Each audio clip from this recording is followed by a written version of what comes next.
Let's take you live now to somewhere near the front line, near Ajdabiya. Al Jazeera's James Bays is there. James? Yes, Adrian, let me give you the exact geography, because this is virtually the front line. You can go about 300 metres further up this road. We went there, but when we were up there, we came under missile attack, probably Grad missiles being fired, although there's also tank rounds coming from Gaddafi's forces. This is about 9 kilometres from Ajdabiya, that key town that's been fought over the last couple of days and has seen battles for well over a week now. The latest situation is that these forces are trying to proceed beyond this point, but they haven't really moved much in some 24 hours. They get news from the Gaddafi side that maybe the Gaddafi troops want to surrender, and yet then they come under attack again. So they believe that that is probably some sort of trick.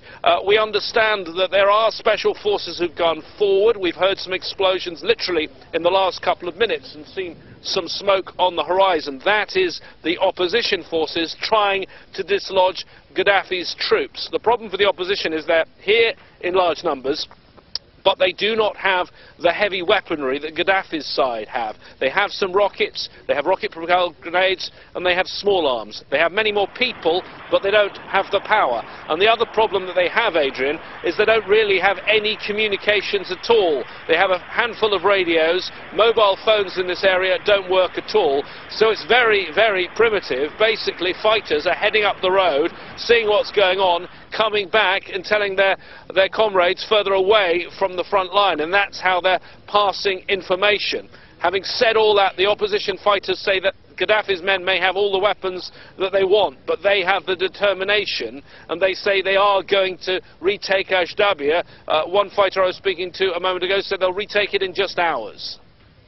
Are those government forces you talk about just up the road there from you, what exactly are they doing? Are they the people who are lobbing shells into to Ajdabiya, or do you think that they're there to stop the opposition fighters getting closer to those involved in the assault on Ajdabiya?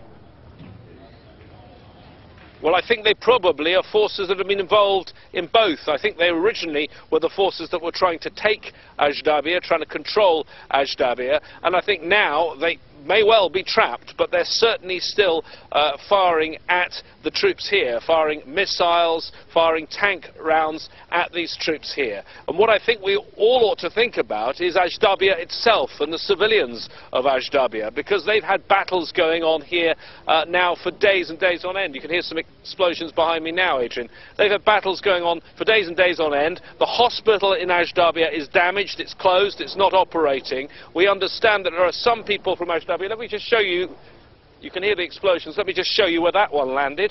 It's really not that far ahead of us, and you can see the smoke there in the distance, Adrian.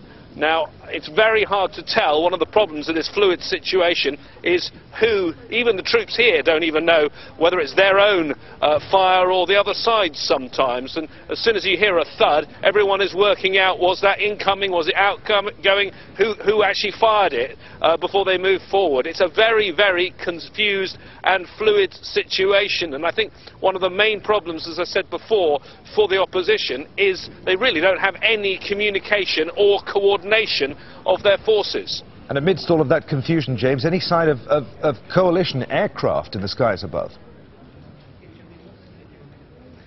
Yes, there's a sign of coalition aircraft, and that is that we're hearing them.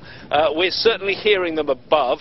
We're even speculating that some of the thuds we're hearing in the distance may be airstrikes. They're not particularly loud, but obviously we don't know exactly where they're striking and how far they are away from here. But it's impossible really to tell, with all the bangs and all the explosions that we're hearing, whether they're coming from the air, whether they're coming from Western aircraft, whether they're coming from Gaddafi's tanks, or whether it's the opposition fighters, much more lightly armed, firing their rockets in that direction. It's a confused and fluid situation, but the bottom line is this: the front line remains about where it was 24 hours ago. James, many thanks indeed. James Bays reporting live there from that front line close to Ajdabiya.